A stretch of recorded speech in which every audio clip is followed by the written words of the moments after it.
Hello and welcome to Quick Learn Photography, straight to the point videos that teach you everything that I've learned in over the last 10 years of professional photography. My name's James, and in this one I'm going to carry on with the videos that I've been doing about if you're going professional, if you're charging money for photography, and some of the tips and tricks that I've learned along the way, and just general advice, some of the pitfalls that I come across and things that I didn't expect to happen. So watch some of those videos if you've stepped up and you're starting to charge money for photography, and you're thinking this is what you want to do for a job or as a side income, and just some things to expect along the way, and hopefully my advice will help.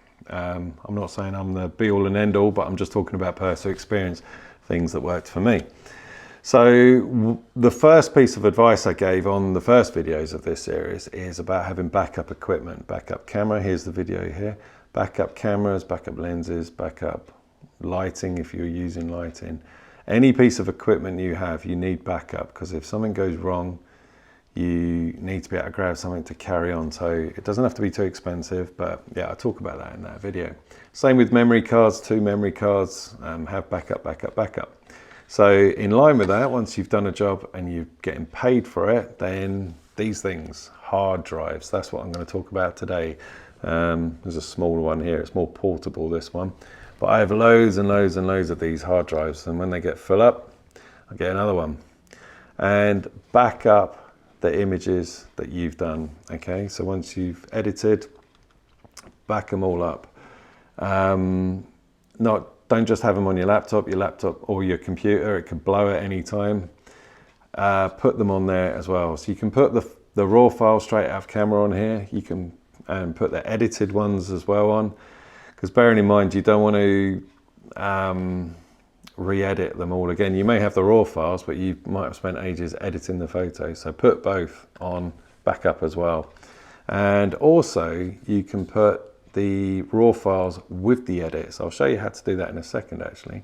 So that way, you get the full raw files, so you can put them back on the computer again. Lightroom is what I use for that. And they're still raw, so you can still have all the leeway in the world with the images. If you don't know what raw files are, check this video here. But you get the edits with it, so when you load it in, your edits pop up and it goes back to how you left it, so then you can still chop and change it. Whereas if you try to edit the ones you've turned into JPEGs, you won't have so much leeway with that because you've taken a lot of the data out.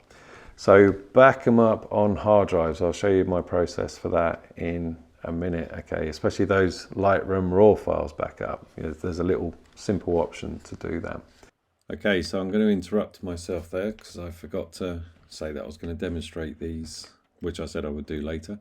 So this is how to export edited images with the raw files attached and the edits to save you re-editing them at another time to a hard drive.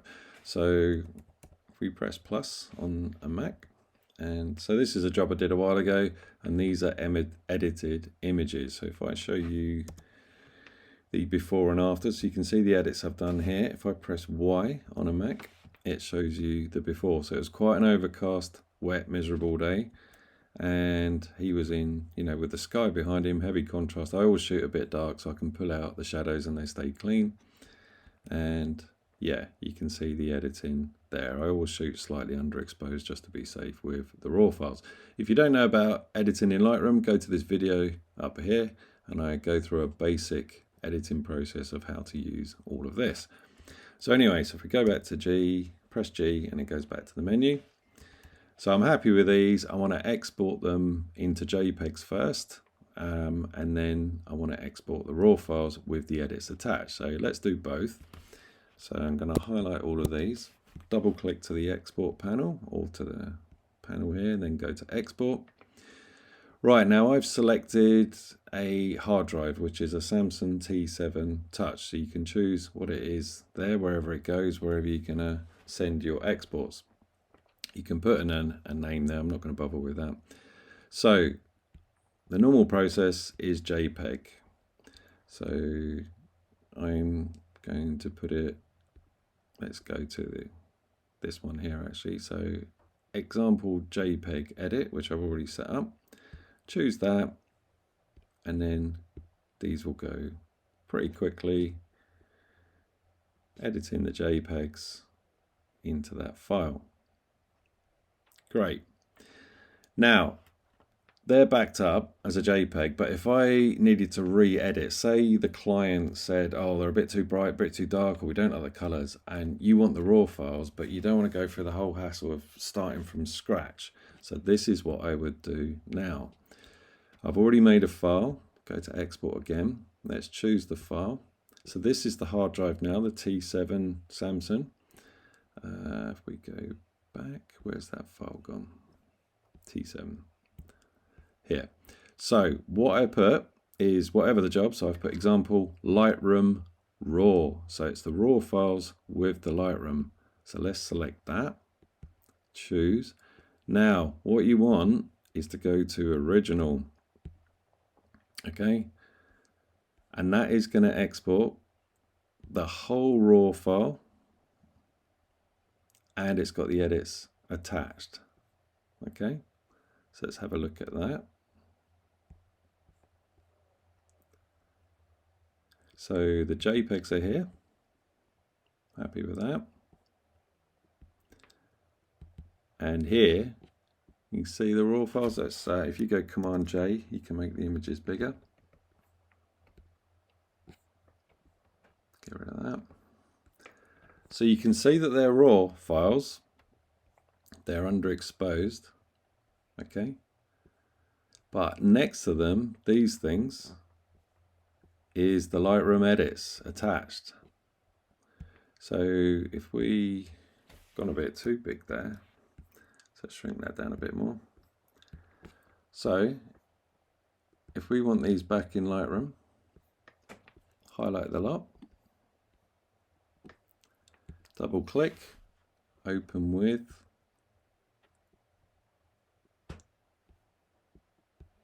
you can just drag it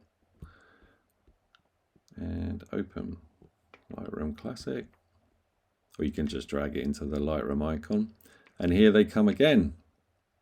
Right, so let's import those. I've already imported them, but here we go, they're importing now, and you'll watch the edit pop up with them.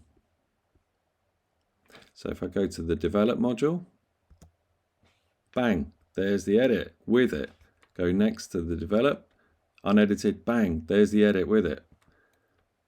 Bang, there's the edit with it.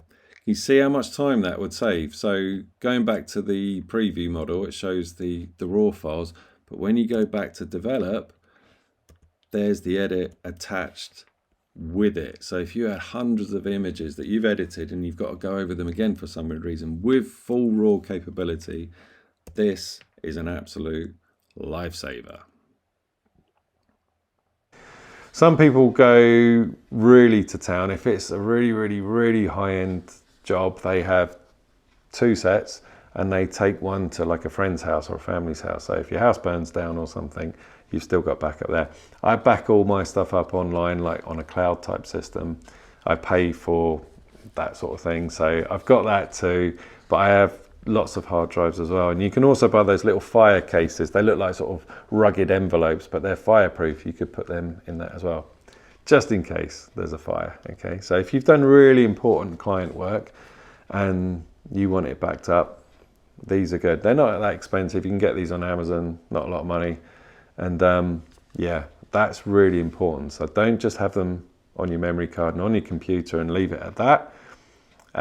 Because your computer could pack up and you lose everything. Again, that happened to my old desktop. I had an Apple desktop, faithful for years, and then one day it just went poof. So fortunately, all the jobs I'd done were backed up on these things. So yeah, just being sensible. It's probably common sense, but you know, I learned. So hopefully this is helping someone that's really stepping up, charging money for photography, doing, you know, thinking this is what I want to do. These are vital. Okay, back up. Now, if you want to learn a bit more photography and you think I can help in some way, I offer one-to-one coaching online, so we can do it anytime. Get in touch, have a discovery call, whatever it is that you need help with or what you would like advice with. And if it's in my capability to help, then it'll be great to work along with you. And all the details are down below. So yeah, back up all your stuff with hard drives. It's a simple thing to do. backup, backup, backup if you're charging money for photography. So I hope this video helped.